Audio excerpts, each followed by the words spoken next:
Sua história com futebol? Olha, a minha história de futebol, ela é um pouco inusitada, porque ela não passa pelo campo. Eu só joguei em categoria de base. Acredito que poderia ter caminhado mais, mas eu não tinha disciplina e resiliência que para ser um atleta de futebol necessita. Então, enfim, eu optei por Jogava de outras. quê? Só por curiosidade. Meio atacante. Nas peladas eu faço gol e faço mesmo, cara. Pisa na área? Pisa na área.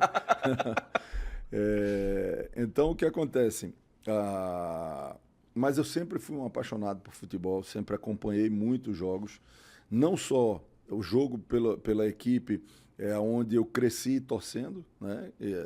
Ninguém nasce adulto e a minha infância, por família, por amigos, vamos dizer assim, a minha tribo, a grande maioria era torcedor do Náutico, e aí eu me tornei também torcedor do Náutico, né? Mas eu não só ia a jogos do Náutico, eu sempre gostei de futebol. Por exemplo, na minha adolescência, aliás, adolescência não, juventude, eu estava aqui no Rio de Janeiro e eu pude, por exemplo, ver o retorno de Romário do Barcelona num Fla-Flu no Maracanã, aonde o protagonista na volta de Romário foi Lima, um zagueiro revelado pelo Sport. O jogo foi 0-0 e Lima matou a pau o jogo e não deixou o Romário andar, cara. Olha para aí. Então, assim, então quando eu decidi me tornar treinador de futebol, eu disse que não podia ser de forma empírica, como todo mundo acha que entende de futebol. Então eu procurei me qualificar, fiz cursos de especialização dentro da área, né? Fiz alguns estágios e nunca parei de estudar, né? Nunca parei de estudar, nunca parei de me atualizar. E tive minha primeira oportunidade em Recife, num clube da segunda divisão. A gente fez um trabalho bom e naquela ocasião o clube que subiu para a primeira divisão, que foi o Unibol, acompanhou o meu trabalho e me convidou para ser um treinador da categoria de base.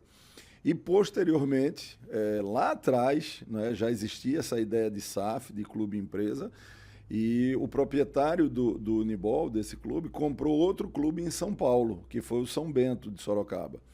E na sequência ele também comprou o segundo clube, que foi a Ozan.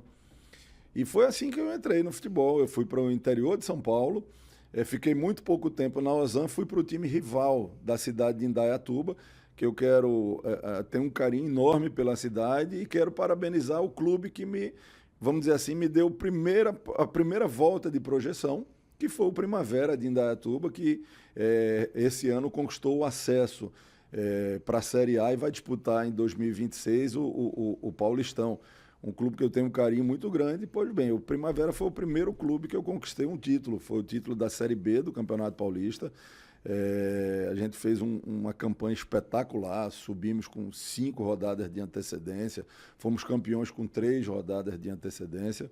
E ali eu comecei, né, a minha carreira. E a primeira metade da minha carreira como treinador, ela foi muito no interior de São Paulo, Paraná, Centro-Oeste, Brasília, Goiás. E depois, quase 10 anos depois, eu volto para o Náutico na Série A, né, onde eu tive minha primeira oportunidade no Campeonato Brasileiro da Série A. Mas do título no Primavera de Indaiatuba ao título que eu conquistei em 2007 no Brasiliense e que dali fui para o Náutico na Série A, foram quase 10 anos, onde eu passei por muitas equipes do interior de São Paulo, muitas equipes da região sul, sudeste, centro-oeste, onde eu fui criando os meus conceitos de futebol, mas sem nunca deixar de estar aprendendo, e chegamos aí a 23, 24 anos de profissão, onde nesses 24, 23 anos eu tive 22 anos ininterrupto de campeonato brasileiro. Muito bacana. E aí, você me deu na primeira resposta aí, falando um pouquinho sobre esse início, que você acabou não jogando profissional, mas Sim. fez base. Eu vou perguntar pelo lado do treinador, tá? Como é que você faz pra... Quando você enxerga um potencial mas talvez não enxergue tanto foco. Como é que você se enxerga nessa história? E mais do que isso, como é que você faz para fazer o trabalho acontecer? É só a experiência, as vivências do futebol, enfim. Como é que é isso para você? Olha, hoje o futebol, eu posso te dizer o seguinte, para um atleta chegar a um nível de excelência, chegar aos 5%, e quais são os 5% que eu me refiro? São os 5% do que realmente obtém sucesso no futebol. Nós temos quase 90%, esses números eles variam, mas a média, 90% dos atletas de futebol ganham menos de 2 salários mínimos. Né? Isso você chegar num nível, por exemplo, de jogar na Europa, de seleção brasileira, é muito mais difícil do que você passar num curso de medicina da maior universidade do país, certo? Então, eu te falo uma coisa, é preciso muita resiliência e muita disciplina, certo? E isso não é fácil.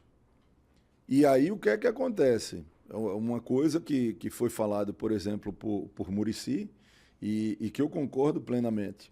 Às vezes você tem, na pelada do final de semana, no seu condomínio, um atleta com mais qualidade técnica do que aqueles que estão hoje no profissional. Mas faltou a ele disciplina, faltou a ele resiliência, né, para enfrentar o que é o dia a dia da carreira de um atleta de futebol profissional. Faltou sorte também? Você acha que a sorte entra nesse componente? Pouco sorte. Pouca sorte. É realmente uma questão muito de disciplina, muito de foco. Né? É muito difícil você chegar, por exemplo, a um nível de um Cristiano Ronaldo, de um Messi, que são caras absolutamente realizados em todas as suas áreas, né? Na área profissional, na área familiar, na área financeira, e continuam com o espírito de aspirante. E continuam focados na sua preparação da forma que exige para se jogar. Porque jogar todo mundo quer. Isso é fácil. O difícil é se preparar. O difícil é pagar o preço, né, do que é certo e do que é bom. Que são coisas distintas. Né? Nem sempre o bom é certo. Por exemplo, um sábado à noite para balada com a namorada é bom pra caramba. Mas qual é o certo? Está concentrado, né, descansando para o jogo do domingo, né, aonde normalmente você começou já a concentrar em alguns clubes até na sexta-feira. Então, o preço a pagar é muito pesado para você chegar numa excelência. Agora, claro, no meio de tudo isso aí, tem que ter o talento. Ih, acabou esse corte? Então calma aí. Antes de eu ir embora, não esquece de se inscrever no canal, ativar o sininho da notificação, deixar o seu like e o seu comentário e, claro, seguir as nossas redes sociais. A gente tá no @ForaDoJogoCast em todas as redes sociais, mas pelo visto, estamos expulsando, então vai, me ajuda aí!